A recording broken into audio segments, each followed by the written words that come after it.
CSTIC TV, tu portal de tecnología e informática. No deje de ver las últimas noticias de tecnología, y todo lo que pasa en el mundo sobre el COVID-19 y la crisis económica que deja esta pandemia. A continuación.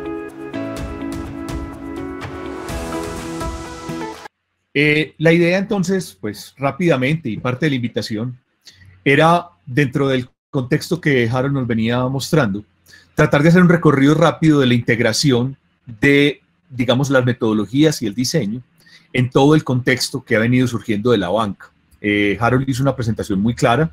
Experience se incorporó, primero en un aliado de todo uno, y ya lo que hacemos es aportar en dos sentidos.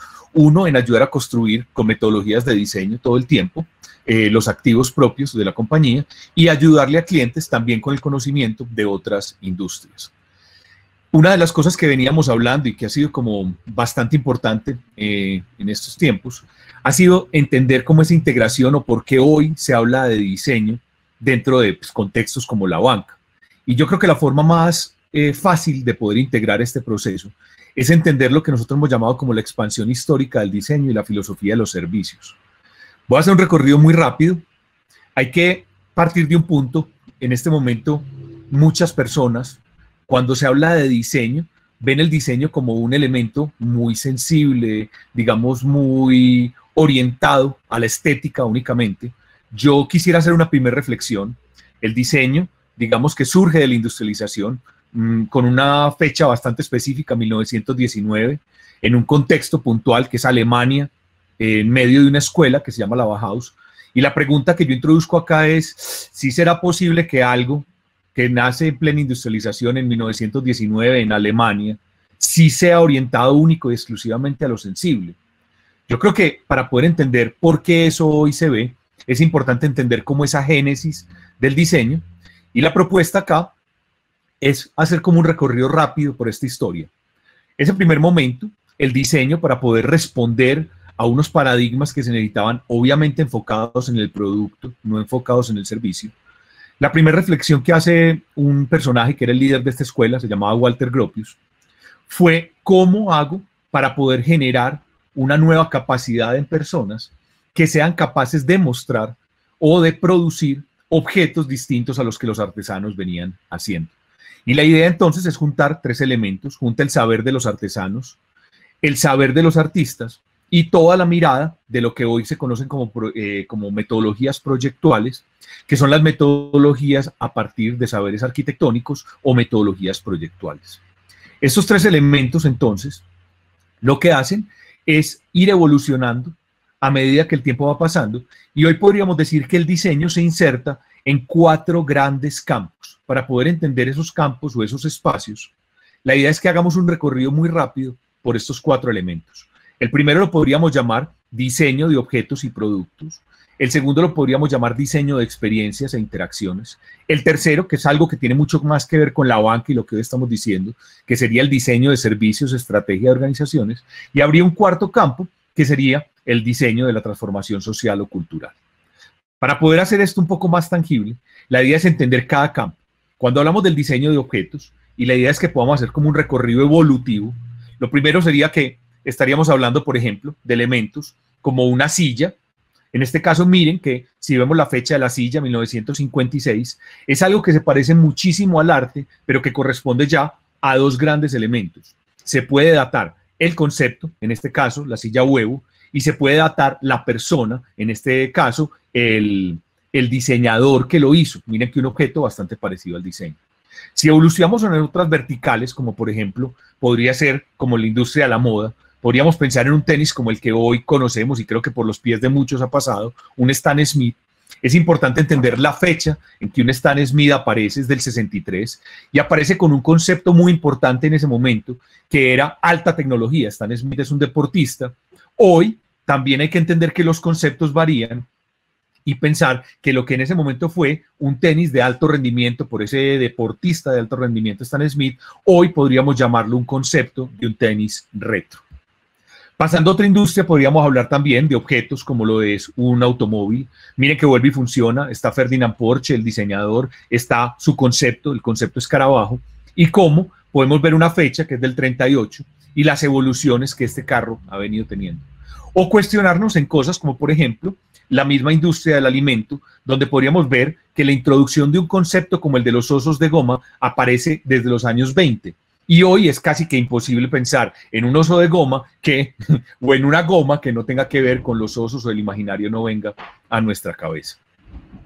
Dentro de esto, entonces, podríamos hablar también en otras industrias como de un Motorola, el 1100, el Nokia, qué pena, y que pues por cuántos bolsillos pasó, y ver toda esa misma evolución del concepto multifuncional que pues digamos funcionaba para todo tipo de cosas. Y esto nos da paso entonces a entender cómo sería ese hilo conductor entre lo que es el espacio del diseño del producto y esa evolución al diseño de la experiencia o de la interacción. Si miramos las mismas verticales, podríamos ver cómo la experiencia hace que un elemento como el de la silla ya no esté en el contexto del objeto, sino en el contexto del espacio, cómo ella sirve para enriquecer una experiencia. Miren que todavía está muy ligado a las fechas en que se origina, pero lo que pasa es que, digamos que la conclusión podría ser, no necesariamente yo tengo que diseñar el objeto, pero la experiencia puede, digamos, acuñar objetos no diseñados por mí, pero que hagan parte, digamos, de todo este universo. Podríamos ver la misma evolución en elementos como, por ejemplo, la experiencia de vender lo que serían estos zapatos o tenis, donde si miramos un caso como el de Camper en una tienda como Alemania, como Vitra, ya lo que estaríamos viendo a partir del concepto, que no es que el concepto del tenis es el que vende, sino la experiencia de vender en un marco de tienda pop-up, en un lugar como Vitra, ya esos mismos zapatos, es la experiencia la que marca ese punto, digamos, de adición a la compra. O inclusive entender elementos como la compra de un carro por fuera de ser el productor del carro en un showroom del automóvil. Eso sería una experiencia alrededor del automóvil.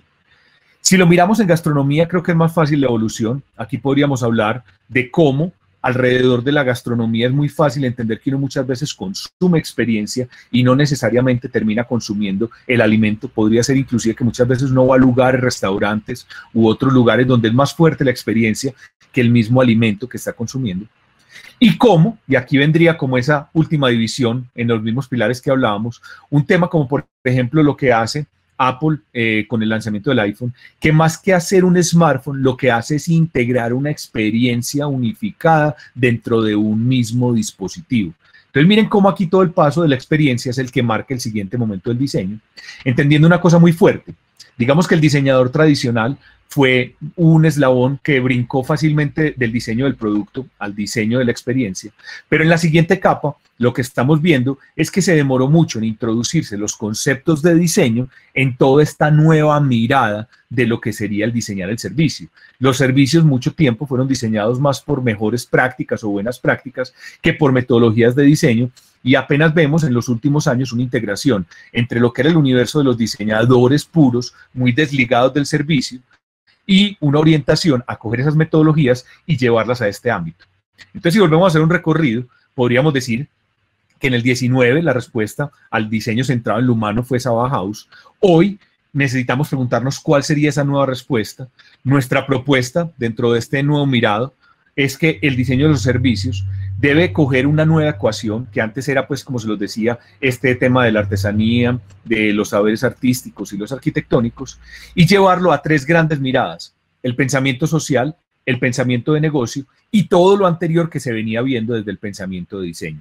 El pensamiento social con todas las técnicas de entender a las personas, del Human Centered Design, de la etnografía aplicada a la investigación para el diseño, y el pensamiento de negocio haciendo de que todas estas miradas que se venían teniendo no estén desligadas de que sean viables, factibles y que generen un valor para la empresa que las está diseñando.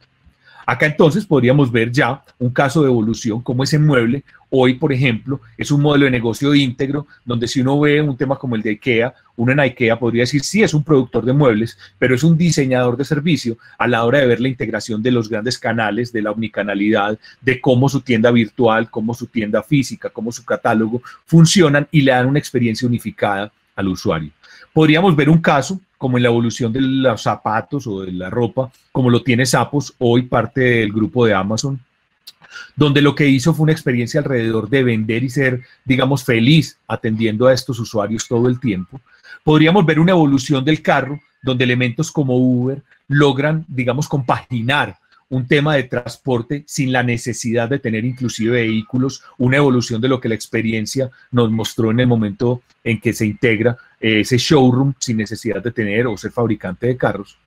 Podríamos ver un tema en la industria, digamos, del alimento, donde todo este tema de Nespresso logra, digamos, evolucionar toda esta mirada y convertirse ya no en un tema de góndola, sino en un tema de expansión del servicio alrededor del alimento.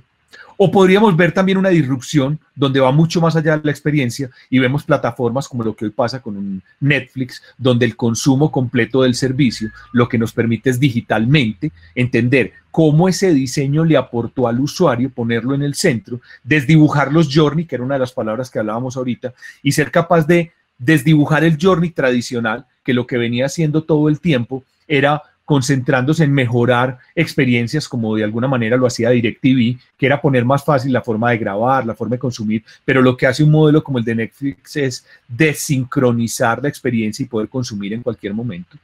Finalmente veríamos el último espacio, el espacio del diseño social, y aquí lo que vemos es que convergen los tres anteriores. El tema es que como estamos buscando la transformación cultural, lo que logra hacer la transformación cultural es que no necesariamente el modelo de negocio tiene que ser un modelo rentable, sino que lo que busca es apropiarse de esas otras tres miradas y ser capaz de llevar esto a un tema de transformar la experiencia de una ciudad, de un departamento, de un municipio, pero donde lo que se busca es ese crecimiento de las personas, no necesariamente un modelo de ingreso. Y podríamos ver casos, este nos parece muy interesante, como una botella, como lo propone un restaurante como Wok, donde la botella, digamos, pues va a tener el mismo costo para el restaurante, pero esa mirada unificada de estos espacios lo que permite es tener un elemento que hace o construye muros para el bienestar de las comunidades.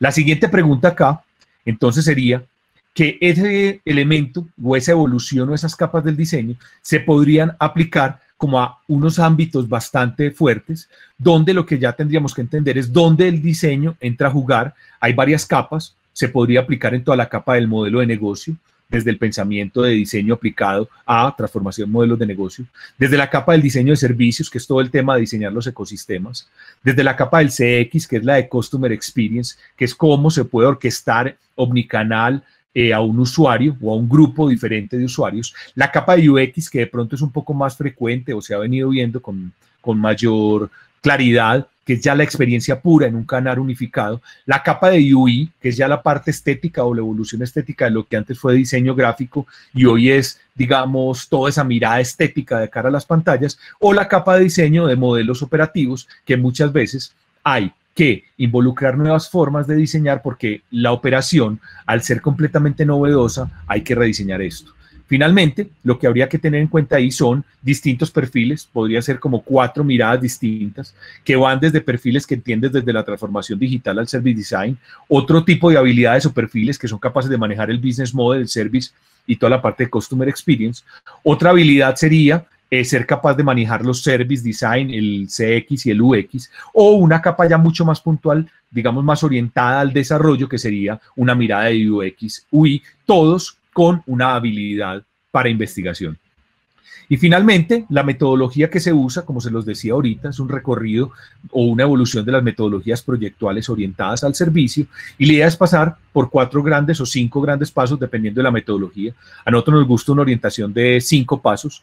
¿Por qué? Porque en la mitad hablamos de conceptualizar, algo que introducíamos ahorita en la conversación, y la idea es uno poder diverger, luego converger a partir de hacer primero investigación para el diseño, luego un tema de ideación, luego un tema de conceptualización, finalmente un tema de prototipado para pasar a un testing ya de usuario y lograr formalizar ya sea un objeto, un servicio o una transformación social. Eso es más o menos como el recorrido y la integración de lo que hemos venido haciendo. Buenísimo. En 20 minutos, en 18 minutos, flat.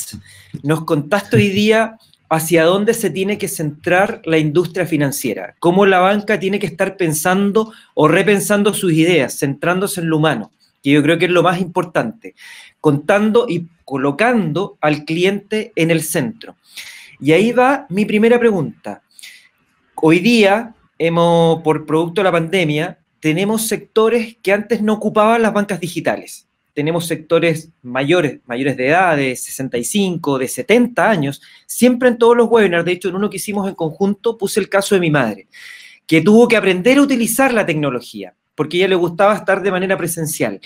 ¿Tú crees que hoy día están preparadas las aplicaciones móviles, las bancas digitales, para recibir a todo este público que se está volcando por utilizar hoy día estas herramientas? ¿Están centrados, como tú dices, en lo humano, las aplicaciones de los bancos?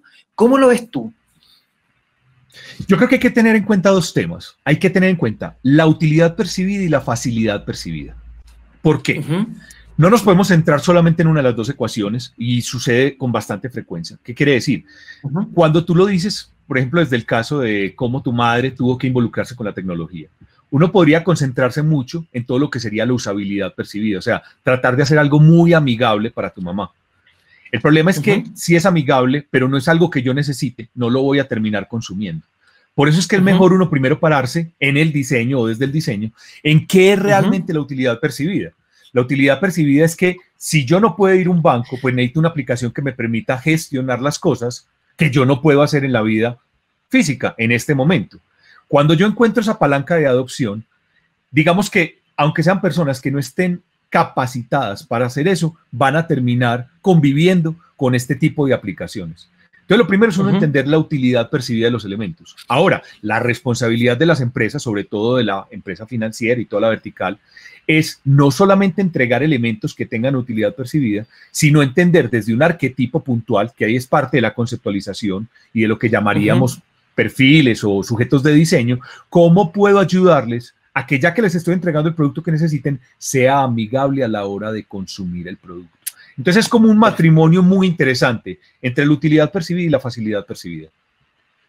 Santiago, y hoy día, ¿qué elementos tendríamos que tomar? ¿Qué es lo que está buscando el cliente, ya sea en una banca digital, en una aplicación móvil? ¿Qué es lo que está buscando el cliente hoy? Yo creo que lo que hay que entender ahí, y eso es parte de lo que hablamos ahorita como el Customer Experience, es que hay que entender que hay muchos tipos de clientes y el Customer Experience lo que nos permite es como esa mirada de qué le entrego a cada cliente, en qué canal y de qué manera se lo entrego. Porque de ahí vienen los journey omnicanal. Cuando yo logro entender, y yo me volvería un poquito, yo creo que más que entender qué necesita el cliente, tengo que entender qué tipos de clientes tengo yo. Por ejemplo, si yo tengo un banco, voy a decir cualquier, digamos, población, para la tercera edad, de pronto lo que el cliente quiere son oficinas físicas para poder ir y socializar con sus amigos. Correcto. Y yo me voy a caminar, a meterme en todo un tema de banca digital 100%. Estoy cometiendo un error porque no estoy poniendo a mi usuario en el centro de la ecuación. Pero de la misma manera, si yo tengo un banco que lo que hace es tener una diversidad de públicos, tengo que entender qué es lo que busca cada uno de esos arquetipos dentro de su experiencia unificada. Por eso es que es tan importante entender el arquetipo y de acuerdo al arquetipo, que eso sean las palancas de adopción para saber cómo hago la distribución de mi estrategia de Customer Experience o de Service Design. No sé si queda claro de esa manera. Clarísimo. De hecho, se me olvidó incluir una palabra, porque también hablamos mucho de otros segmentos del mismo banco que hoy día están utilizando los servicios, pero también no pensamos en la inclusión, en cómo lograr que otros segmentos que no están bancarizados también puedan utilizar y volcarse a utilizar nuestros servicios. Yo creo que eso también es súper importante. Sí, así y acabas de decir algo, qué pena, acabas de decir algo muy importante porque vuelve y funciona. Muchas veces nos metemos a buscar unos desarrollos muy fuertes y ni siquiera estamos teniendo en cuenta si nuestros usuarios realmente tienen los dispositivos para poder llevar a cabo estas operaciones o estas transacciones. Entonces es muy importante el tema de inclusión. Así es, así es. Santiago, voy a invitar ahora, porque vamos a pasar a nuestra segunda speaker de esta mañana. Vamos a invitar ya a Roxana que se sume, donde también te voy a pedir que no te vayas, Santiago, porque quiero que también conversemos al final y tengamos preguntas. Mira, Andrea te está haciendo una pregunta, por mientras se está conectando Roxana, ¿cómo implementar el Experience Design ahora en una marca, cuando sabemos que ya casi nadie está fidelizando a siempre una, sino que prueba con distintos servicios? Por mientras se conecta Roxana. Súper bien. Mira que por eso es que uno lo que tiene que entender ahí es, una cosa es la imagen de marca, que en un activo digital, digamos que pues, funcionaría como funciona de forma tradicional, donde yo tengo que tener, en el caso digital se llama un sistema de diseño. El sistema de diseño es el que puede permitir entender que yo estoy en una marca, pero la fidelización realmente de un usuario a mi marca se basa en que yo tenga una muy buena utilidad percibida, lo que hablamos ahorita. ¿Qué es una utilidad percibida? Que en mi plataforma puedan hacer cosas que sean útiles y que yo realmente necesito.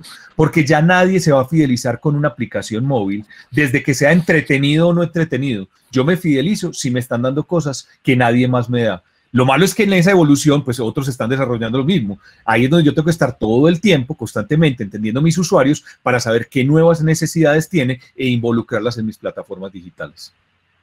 Santiago, ¿y cómo lo ves tú en Perú y en Latinoamérica? ¿Tú crees que hay déficit de profesionales expertos en esta área?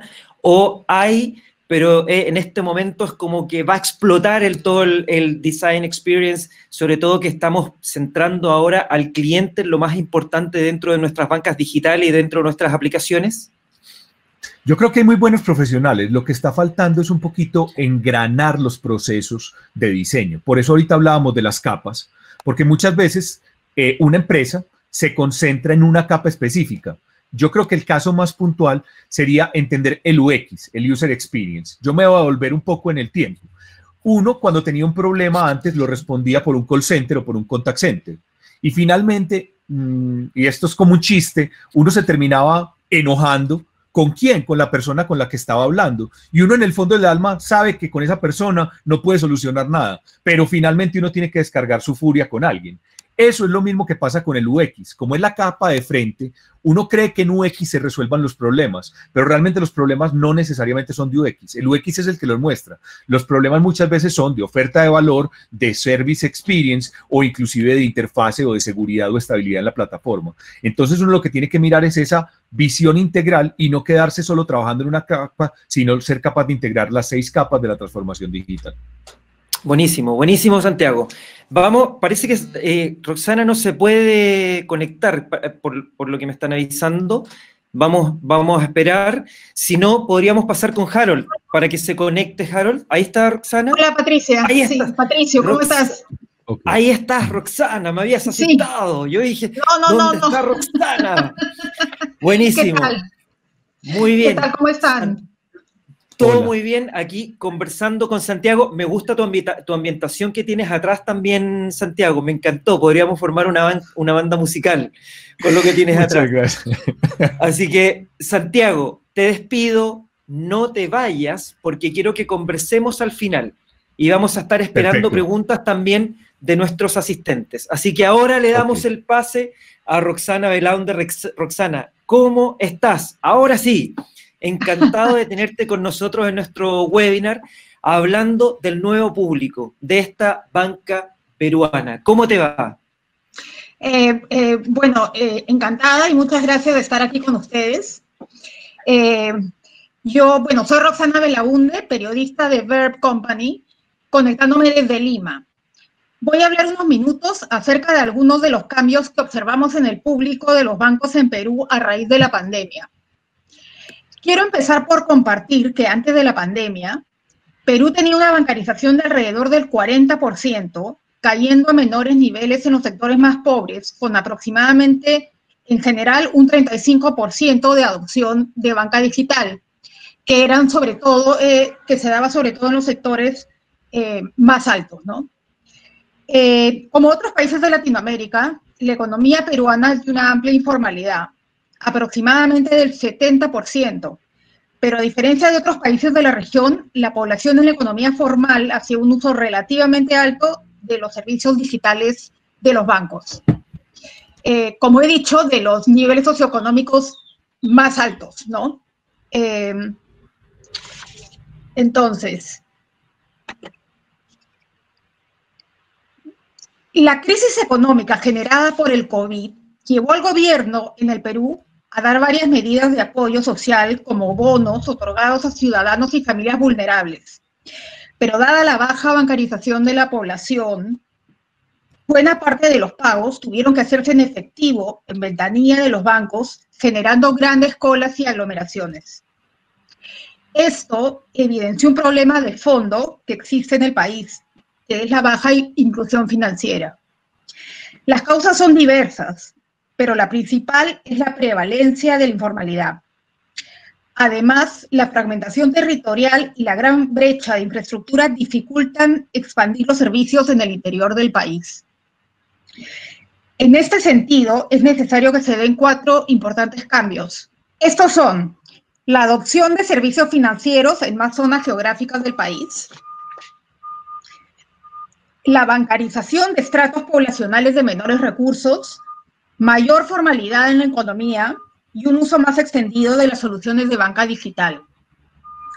Estos 4 cambios confluyen en la misma dirección, que es una mayor inclusión financiera. Vamos a verlos uno por uno.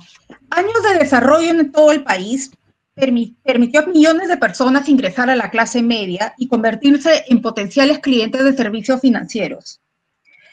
Parte de esta población comenzó a usar servicios como tarjeta de crédito y, en el caso de los comercios, aceptar tarjetas con terminales POS. Para estas personas, ir a las sucursales bancarias comenzó a ser menos usual y conveniente. Si bien no sabemos cómo continuará el desarrollo económico del país en los próximos años, sí sabemos que hoy el público de servicios financieros está más distribuido en todo el país que hace 20 años. En la primera mitad de este año se reportaron importantes avances en la bancarización, la formalización y canalización de las transacciones, sobre todo a nivel de estratos poblacionales de menores recursos que antes no eran clientes de servicios financieros. Esto a raíz de la crisis producida por la pandemia. Una parte significativa de estos sectores abrieron cuentas bancarias para digitalizarse y facilitar tanto sus negocios como sus finanzas, así como para recibir pagos o subsidios gubernamentales. En este sentido, ha sido muy importante la acción del Banco de la Nación, por ejemplo, que lanzó el proyecto Cuenta DNI para todos los peruanos mayores de edad, un porcentaje de los cuales que ahora cuentan con el servicio y experimentaron el beneficio, querrá seguir usando los servicios en el futuro.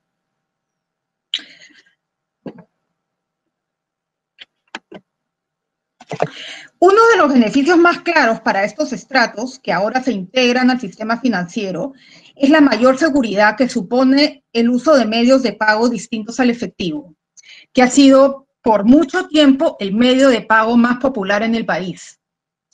Al riesgo de robo se le sumó durante la pandemia el riesgo de contagio. El cuarto cambio es justamente una aceleración del uso de los medios digitales bancarios. Se ha dado un boom de las transferencias digitales, sobre todo las de persona a persona y las de persona a empresa. Estas no son nuevas en el Perú, pero la población se ha volcado a ellas durante la crisis para evitar el contacto al realizar transacciones y como una manera de facilitar el comercio electrónico. También están, por supuesto, las billeteras digitales, el medio de pago digital actualmente más popular, dirigido al público no bancarizado, sobre todo. Entre ellas está Yape, la aplicación móvil del Banco de Crédito del Perú, o el BCP, que nació en el 2019 solo para clientes del BCP, o también de Caja Cusco, Mi Banco y el Banco de la Nación, con quien mantiene alianzas. Pero ahora, a través del Yape Card, que se hizo durante la pandemia, no necesitas ser cliente de ninguna institución financiera y puedes acceder a una cuenta bancaria con solo el DNI, el celular y realizar operaciones a través de los códigos QR. Por su parte, BBVA, Interbank y Scotiabank se unieron con Plin, que es una funcionalidad de las aplicaciones bancarias de estos bancos para transferencias vía smartphone.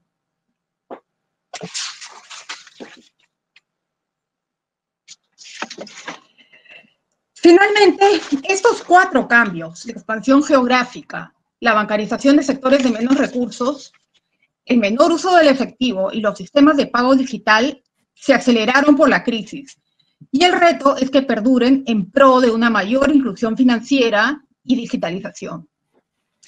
Queda entonces en los actores del sistema financiero convertir esta oportunidad en nuevos negocios. Me apasiona este tema de la inclusión financiera usando pagos P2P porque definitivamente en esta pandemia, precisamente este tipo de funcionalidades han hecho la diferencia en varios países de Latinoamérica y por supuesto en Perú. Y para hablar un poco de este tema de pagos peer-to-peer, vamos a empezar a hablar de qué significa. Este tema de pagos peer-to-peer es una sigla en inglés que significa peer-to-peer o persona a persona si lo queremos traducir. Digamos que para las personas que queramos ser, digamos, muy ceñidas a lo lingüístico, esto significa pagos P2P. Pero aquí se pueden ver muchas cosas, desde pagos punto a punto, desde pagos persona a persona.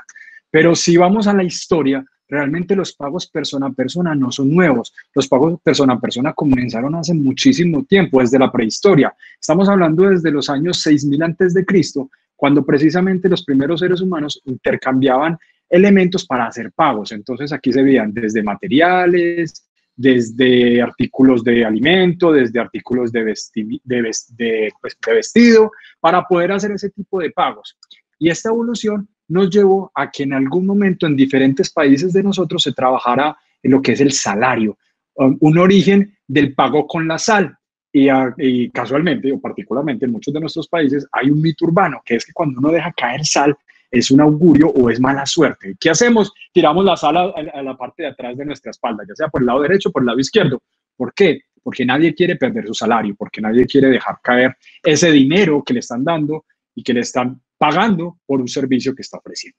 Y miren, en el siglo VII, después de Cristo, empiezan a aparecer estas monedas metálicas que obviamente hoy en día todavía se usan en diferentes países y que nos permiten pagar, entre comillas, valores menores. Pueden ser transporte, puede ser alimentación, pueden ser snacks, pueden ser un montón de cosas, pero que obviamente se siguen utilizando en nuestros países y específicamente en Perú. Pero miren, en el siglo XVII, después de Cristo, empiezan a aparecer estos billetes. Los billetes que hoy conocemos en Latinoamérica y en Perú, los soles o los euros o los dólares, y que algunas de nuestras economías los toman como base fundamental para comercializar, ¿sí? Entonces es importante saber qué ha pasado con esa historia. Y luego empezamos a ver las primeras tarjetas. Paradójicamente, nosotros creeríamos, o muchos de nosotros creeríamos, que las tarjetas son relativamente nuevas o de este siglo. No, las tarjetas son muy antiguas y nacieron en el 67 con uno de los bancos en el Reino Unido, que básicamente empezó a trabajar este tipo de tarjetas para utilizarlas en cajeros electrónicos. Y también empieza a aparecer algo que es el banking online, o lo que hoy conocemos como la banca en línea, pero se trabaja desde hace muchos años, se trabajó desde el 83, también en el Reino Unido, cuando se empezó a trabajar teléfonos que utilizaban esta conexión por alambre de cobre, más un computador. Ustedes imaginarán el computador podía ocupar mejor dicho, todo un apartamento, todo un sitio de trabajo gigante, pero aquí se empezó a trabajar todo este tema del banking online como historia.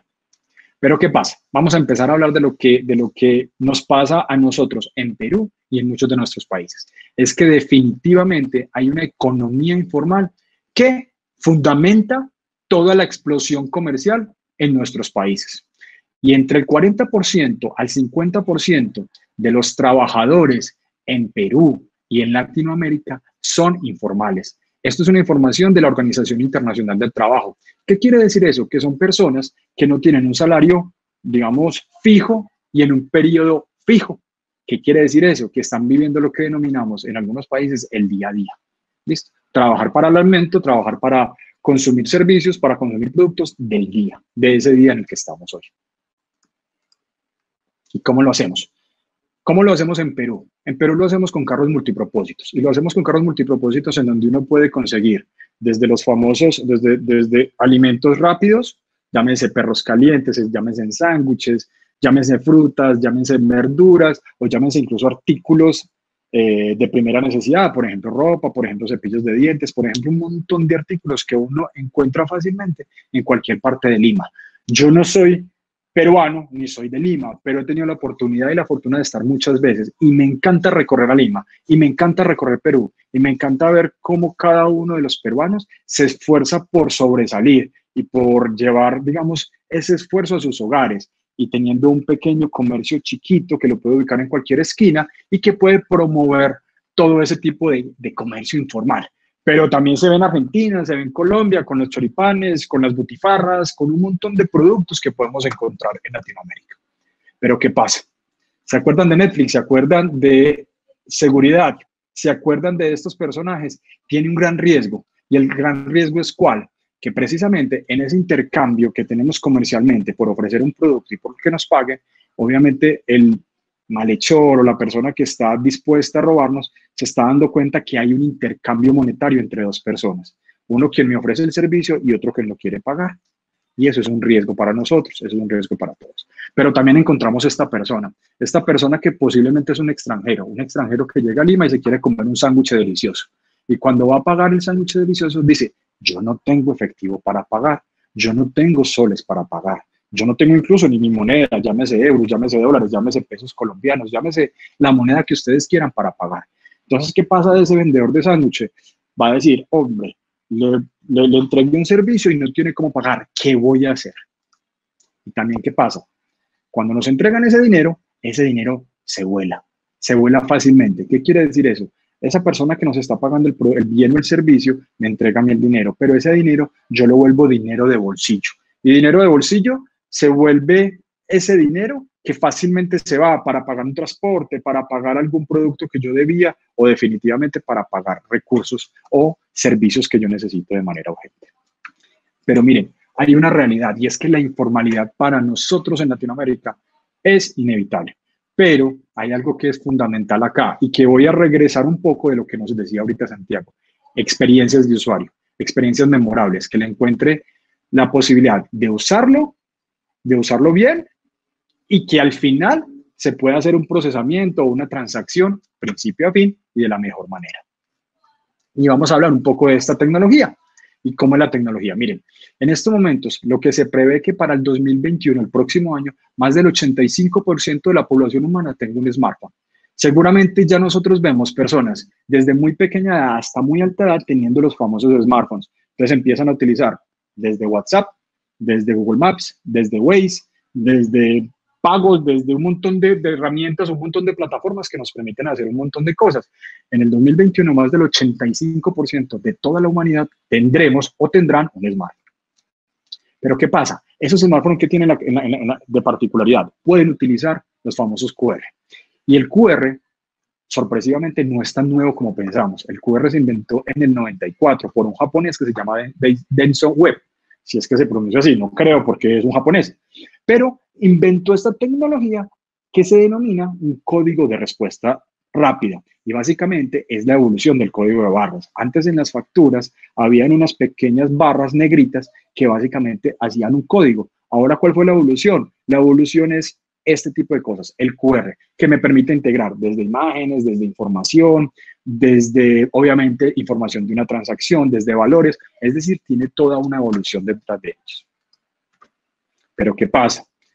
Para utilizar esos códigos QR es necesario reinventar el modo en que enfocamos el desarrollo de los nuevos productos y generando experiencias. ¿Y qué es generar experiencias? Poder hacer temas de mucho alcance, fáciles de integrar, fáciles de utilizar y sobre todo amigables con ese usuario. Incluso desde cualquier parte del mundo, lo que nos están exigiendo mucho los millennials. Y aquí les quiero mostrar un poco de información entre dos de las potencias económicas más grandes que hay en el mundo, Estados Unidos y China. Y más de uno se preguntará, venga, Harold, ¿usted para qué nos trae eso de Estados Unidos y China? Si Latinoamérica es totalmente diferente. Sí, es totalmente diferente en algunas cosas, pero nosotros nos parecemos mucho a China. ¿Por qué? En China, la bancarización no tiene un alto indicador. Lo que sí tiene un alto indicador es la penetración, es la adopción digital a partir de códigos QR. En Estados Unidos sí hay una gran bancarización, porque en Estados Unidos uno puede utilizar desde una tarjeta de crédito para pagar, puede ser una gaseosa o una bebida o un alimento o un toll o un peaje o un restaurante, cualquier cosa con tarjetas de crédito. Realmente uno en Estados Unidos no necesita efectivo. Y en China, particularmente, uno tampoco necesita efectivo, pero sí lo que necesita es un código QR. ¿Y por qué necesitas un código QR? Porque cualquier comercio, llámese formal o informal, siempre tiene habilitados servicios de pagos por QR y que si uno trata de pagar con tarjeta de crédito o con efectivo, pues bueno, entendiendo que no entiendo chino, valga la aclaración, es muy complejo, te miran de una manera diferente, te miran de una manera venga usted, ¿por qué me está haciendo ese pago así si yo no tengo cómo recibir ni efectivo ni tarjetas de crédito? Págueme con QR. Entonces, por eso nos parecemos a la cultura china en cómo hace sus pagos. ¿Y qué pasa en este momento? Vamos a hablar de las billeteras móviles, de uno de los servicios que podríamos ofrecer con códigos QR. Más de 1.7 billones de transacciones se hicieron en el 2019 en tiendas de barrio, y estamos hablando de toda Latinoamérica. Y estas tiendas de barrio, como lo vemos en la imagen, son tiendas de barrio que me ofrecen desde jabones, desde detergentes, desde los panes, desde la leche, desde los huevos, que son montos muy bajitos. ¿Y cuál es la ventaja acá? No hay efectivo, hay un pago seguro y hay un pago rápido. Pero también, ¿qué vamos a ver o qué estamos viendo? No solo en las tiendas de barrio, también estamos trabajando con códigos QR para la venta de revistas, para el pago de parqueaderos y para el pago de lavanderías. Es decir, empiezan unos sectores que, si uno se pone a pensar, podrían ser sectores que están, entre comillas, por fuera del radar bancario, entendiendo eso como bancarización, pero que tienen la oportunidad de acceder a ciertos servicios financieros que son ajustados a sus necesidades. Aquí les quiero mostrar un video de un taxista en Colombia que utiliza el servicio de pagos con código QR y cómo su testimonio hace que no solo él, sino personas que trabajan en ese mismo segmento hayan adoptado, hayan incorporado dentro de su día a día los pagos QR. Este taxi desde hace 20 años.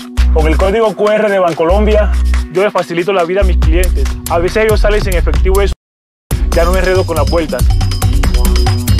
Mi taxi también es territorio QR de Bancolombia. Bancolombia, es el momento de todos.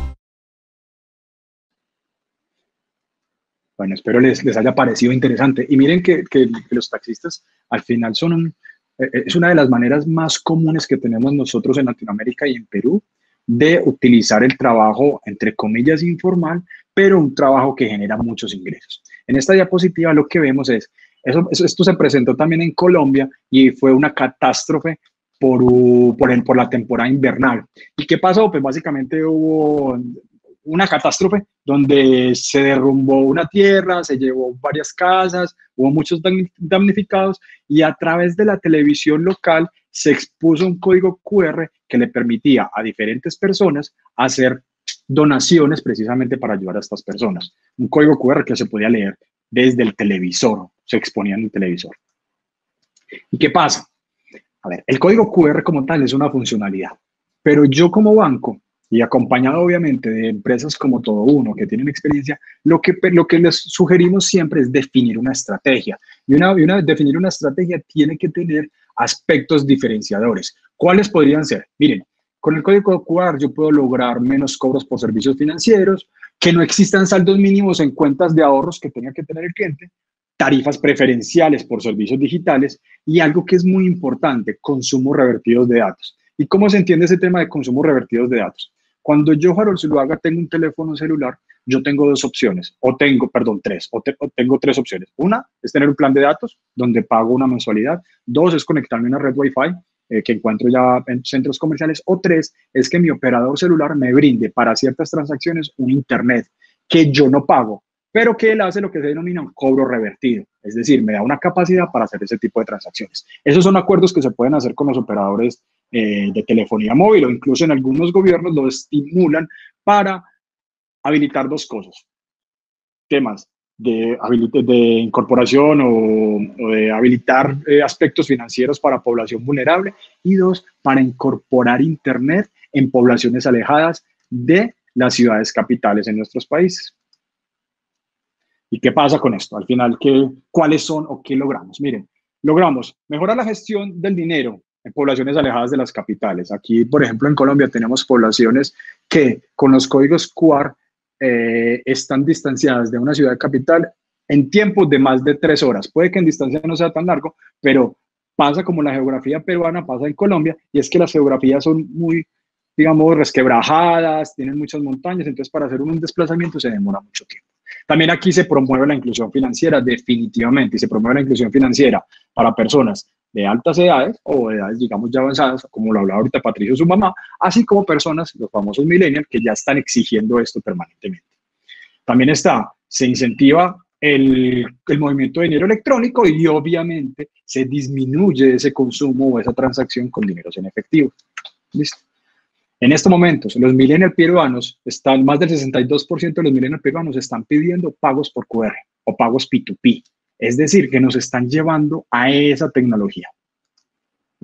¿Y qué hemos logrado con esos códigos QR, con esos pagos P2P? Hemos logrado con los bancos que trabajamos en Latinoamérica, más de 400.000 comercios usando QR, más del 20% de esos comercios son alejados de las capitales, y los tickets promedio, que eso es una terminología que se utiliza mucho en retail, es decir, lo que me paga el cliente a mí en una transacción, en estos momentos por códigos QR están superando el ticket promedio de retail. Es decir, hay un dinero que obviamente a mí como banco me interesa que pase por mis plataformas, por todo mi core, por todo pues obviamente mis servicios. ¿Para qué? Para que obviamente fluya de una manera eficiente y obviamente a mi banco me beneficie, porque al final es un gana-gana entre cliente y banco. Aquí vamos a ver un video de otra de las maneras de utilizar los códigos QR. Y esto es una manera disruptiva, diferenciadora, y que les voy a contar un poco qué más se puede lograr con este tipo de cosas.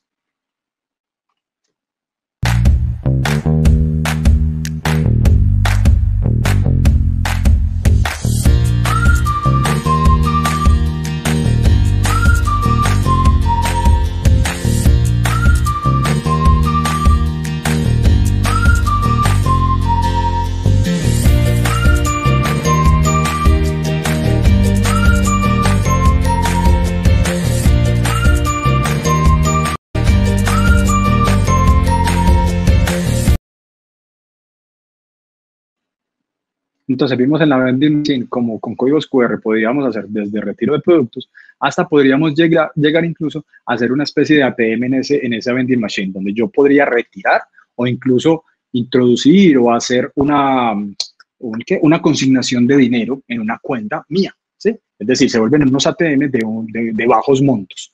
¿Y qué más se puede hacer? Futuros cercanos con QR. Miren, se pueden hacer desde pagos de estaciones de gasolina o de comercios a través de los sistemas POS que nos mencionaba ahorita Roxana y de la red de servicios. O podríamos incluso pagar en estaciones de gasolina, usar vending machines, hacer todo lo que es la sistematización de pagos, desde, obviamente, pagar un parqueadero temporalmente en el día o de hacer una mensualidad o incluso los famosos peajes que tenemos en los diferentes países cuando son en las autopistas. O también pagar los sistemas de transporte, como a través de esos tolls o de esos tótems, con mi código QR yo podría hacer un pago o un débito para que me distribuya un ticket o me distribuya un acceso a algún medio de transporte. O al final un kiosco para vender ¿qué? Dulces, el choripán, el sándwich, cualquiera de este tipo de cosas. ¿Y cómo lo sabemos? Miren, en Todo Uno nos especializamos en todo lo que es este proceso de transformación bancaria o en transformación digital de banca, pero centrado en el usuario. Y aquí podríamos encontrar soluciones desde la banca digital hasta temas de protección de fraude, hasta procesos de originación para cliente existente o hasta también procesos de consultoría que los abordamos con Experience Design. Estamos seguros que con Todo Uno, varios de las instituciones financieras que existen en Latinoamérica y en el Perú pueden alcanzar algo que se llama el time to market y el time to value a esos clientes finales, es decir, algo que sea diferenciador, ganador, disruptivo y al final que sea obviamente un gana-gana para todos los partícipes en esto. Fabuloso, ¿cierto? Muy interesante el plan. CSTIC TV, tu portal de tecnología e informática. No deje de ver las últimas noticias de tecnología,